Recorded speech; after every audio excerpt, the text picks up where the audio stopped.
Welcome back to Metropole Business Center. Now, with the COVID-19 pandemic, we've had an adverse effect on several sectors in the economy. We've seen pay cuts, we've seen job losses, we've seen so many people take a big hit on their finances. But one of the industries that has really struggled through this pandemic is the small and medium enterprise sector. Joining me today to help us as SMEs understand how we can weather this COVID-19 pandemic and just remain sustainable and running through the crisis is none other than Ruben Kisigwa, Associate Consultant, Center for Risk Management Solutions at Metropole Corporation. Thank you. It's a pleasure having you here today, Ruben. Pleasure too. Now, when we talk about SMEs in the country, we've read all over, like we've seen the numbers, they've really drastically been affected. But just help us paint a picture on how bad of a hit SMEs have taken in the country. Thank you, Ingrid. I think for starters, we've had this notion that situations such as we find ourselves in the pandemic would not say come to our doorstep, or even if they did, the impact would not be as seen today. So why actually it's good to acknowledge that SMEs have taken a real hit on this. SMEs, and if you come down to the micro levels. Why? Because in every almost a high percentage of SMEs have been found to be wanting in terms of integrating risk in their business models. So you find SMEs have come up with business models, have come up with products and services, but at every stage there was no integration of risk. And I say this because the importance of integrating risk is that it helps you manage crises such as the one we are in today. So part of what you look at when you're talking about managing a crisis, there'll be the responding to the crisis itself, there'll be the need to be proactive, and then there'll be the recovery. Now, what is happening is that you find them responding, but was there any proactivity in terms of laying some framework in terms of how do I respond to a risk when it occurs, procedures in terms of how do I manage my business as and when the pandemic is advancing and getting out, and then most importantly, how do we recover from this? Because when the current pandemic hit us, and any other crisis, we're normally at ground zero for starters. But those who survive are those who are able to recover faster than the others, or recover in a more effective manner. So yes, as you rightly put it, SMEs have taken a real hit in terms of that. I'm glad you brought about the aspect of integrating risk management. And I would like to talk about, I mean, a lot of businesses have struggled, but there's some that have actually thrived within the pandemic. My question then is, how then have they done it differently? Those businesses that we've seen weather this storm, what have they done differently from those that we've seen have gone to ground zero, like you've said? Yeah, I think what comes up is that the businesses that have come out well are those that had a bigger picture in terms of how they were running other businesses. So I know it sounds like it's ironical when I say you look at the big picture of your business, and then again you sort of sweat the small stuff, as we would put it in the business sense. So big picture in terms of you take a back seat as a crisis hits you, and look at what are your critical areas of operation or your critical functions. And these have to be in tandem with the needs of your stakeholders. Stakeholders, meaning I'm looking at the entire supply chain, those that feed into you for you to be able to deliver to the off-takers. So you need to look, the SME needs to look at its entire supply chain. So whatever is impacting, for instance, SMEs that were getting most of their inputs from the Far East. So when cargo could not move, so what were the options? So a few SMEs had thought through that in terms of alternatives and the substitutes in terms of raw materials and all that. So those that looked at the bigger picture in terms of what are my critical operations which must be sustained during a crisis, those came out well, because then they had done that study and said, I can relegate to the back seat that which is not critical, so to sustain what I'm delivering to my end buyers. And then I said this sounds ironical, look at the big picture, and then you now start sweating the small stuff. This is very important, because what happens is SMEs were tending to look at the big picture because of the noise that was going on around the pandemic. Right. The noise was such that let's look at the big picture. But then you need to look inwardly again and say, what are the small things that are going to make me again not be able to deliver? And I just give you an example. We found SMEs that actually on the digital platforms, those that are already operating on through e-commerce and riding on the financial technologies. Some did not even update their websites. Yeah.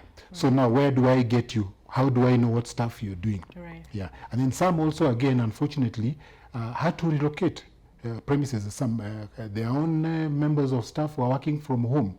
Okay. So now, again, a good number of, customers or clientele are used to your physical presence in a certain location. So again, that's a minor detail that again was being left out. So if I'm not visible, so to speak, to my end buyers, then there's a problem. So those that survived had a bit of that in place, amongst other issues to do with how do you manage a crisis. I think they had a better job in terms of just how do you manage your staff. It's a pandemic, staff are falling sick, how do you care for them? This is a very critical resource for you. Some, again, how do you look at your own staffing levels in terms of how do I look at who are my critical staff? And we normally say in business, you could be penny wise and end up being pound foolish. Right. So you let go of staff because you want to employ cheap. But you're employing cheap because this cheap person is coming in at 20% less than the one that you've let go. But they're coming in at 50% in efficiency levels. Right. So you see, that's why you're saying you're penny wise, but you're pound foolish. So a bit of that was coming in. Those, again, SMEs that were able to sustain their cash flows, and those who are speaking well to their financiers, because you need to operate at three levels. There's the immediate where there was business as usual running. You need cash flows to be sustained at that level. And then you need the midterm now, where we are just, I think, sort of like going away from, where you're saying now, what are the critical areas that I need to bring back that I had taken a back seat? Because now, again, demand is going to start sort of almost normalizing. Then again, you need a longer vision, a longer view in terms of there's going to be an economic downturn. We've seen in New Zealand, as good as they were with their pandemic handling, from a health point of view, they're likely to go into recession, economic recession. So again, as an SME, that definitely has a direct impact on you. So just that appreciation helps you now remodel your business to be in line with what the expectations out there are. Ruben, I'd like to dwell a bit on that aspect of being penny wise and pound foolish. We saw a lot of advice going around where businesses were being advised to cut costs. But where's the middle ground in terms of cutting costs and still maintaining productivity? Because we saw a situation where, some businesses sent their workforce to work from home in order now and then close their premises just to cut down on rent, but still that affected workflow and affected productivity. So where's the middle ground in terms of cutting costs and still managing to optimally be productive and getting the most out of your SME? Even going forward, how can businesses manage to balance the two? Okay, yeah, that's a very good point you bring up. I think what we were seeing is more of a reaction. You see, a prudent business mind would want to know, first of all, the pandemic has hit me, or crisis, because going forward, we may not have a pandemic in the next few months, right, but the effects of the pandemic will create another crisis at a localized level for organizations, for even individual organizations. It may not be systemic.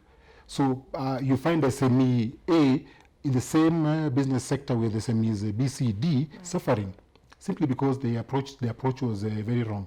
Now, what happens is we need to move, SMEs need to move from a reaction kind of mode and learn lessons from what has happened. And just to address your question, it looked on the surface, it looked like that was the right thing to do because you needed to make a decision. Right. No decision was not good at that point. Yeah. So what was happening is, I think people, it was like a knee-jerk kind of reaction.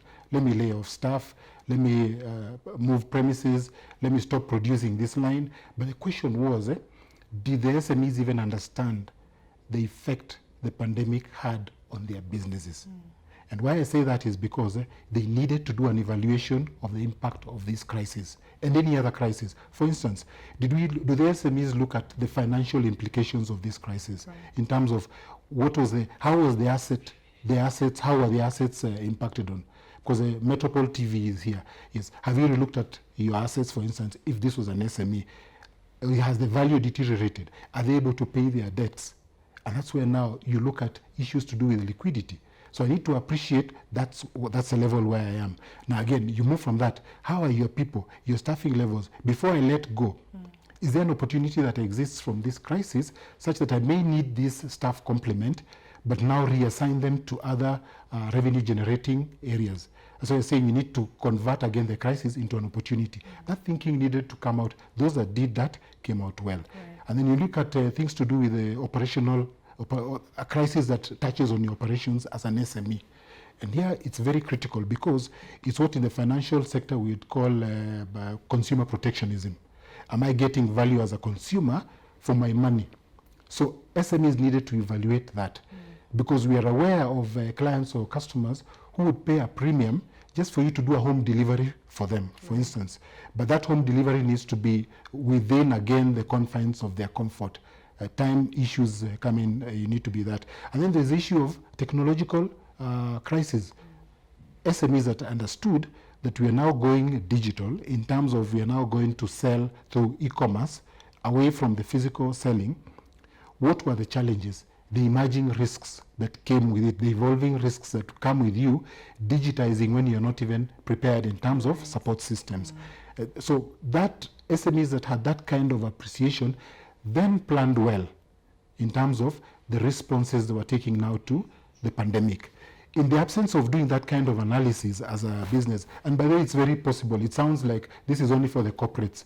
Even at a very personal level, before you even take a trip to Paris, what goes on is in your head is you're actually planning for any eventuality.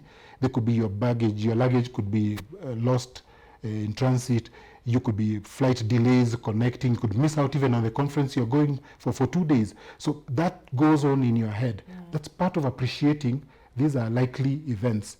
How do I cope with them? So SMEs, those that survived went through that kind of process. Those that just had knee-jerk reactions or coping mechanisms because others are doing it, then now find themselves in the situation that you're saying. We did all these actions, took all these actions, but nothing has changed. If anything, the bottom line actually is in the red. Finally, Ruben, I know my director is in my ear, but before I let you go, now that things are almost starting to get back to normal and SMEs are on a path to recovery, what do they need to do? Like, what key lessons can we draw from this pandemic? And in terms of remodeling and just businesses doing things differently, what do SMEs need to adopt at this moment? Thank you. I think SMEs need to remove this notion that we are small. I think they need to move into we are growing into the big league. Once you have that switch in mentality, then it forces you now to adopt best practices. The reason we don't adopt best practices at SME level is because I don't need it, it's expensive, it's for the big players. But see, if I'm aspiring to be a corporate in the next few years, then I need to lay a foundation in terms of infrastructure. Now, critical is what I had said. You need to have a corporate governance structure in place. When it's high sounding, but basically what I mean is you need to have a risk management framework in place. What that does is it helps you identify potential challenges that will impact on your strategies, which actually help you deliver on your vision. In the interim, as you're delivering your vision, your objectives are being delivered in the short term. So if you have a mechanism of identifying anything that will challenge delivery of objectives, then you'll quickly move into how do I mitigate that? And in the process of mitigating, then you are actually ensuring that you are moving towards achieve realization of your objectives. So bottom line, whether you like it or not, is SMEs now need to start thinking risk, building risk in terms of a framework that supports their business models. I think that's the only way now probably we'll be able to overcome such pandemics. Thank you very much, Ruben. That was Ruben Kisigwa, Associate Consultant, Center for Risk Management Solutions at Metropole Corporation. And he was talking to us about SME sustainability amid the COVID-19 crisis. Unfortunately, that's all we had for you this hour on Metropole Business Center. Thank you very much for staying with me. My name is Ingrid Nantege. Don't go anywhere because we have so much more amazing programming coming your way right here on Metropole TV.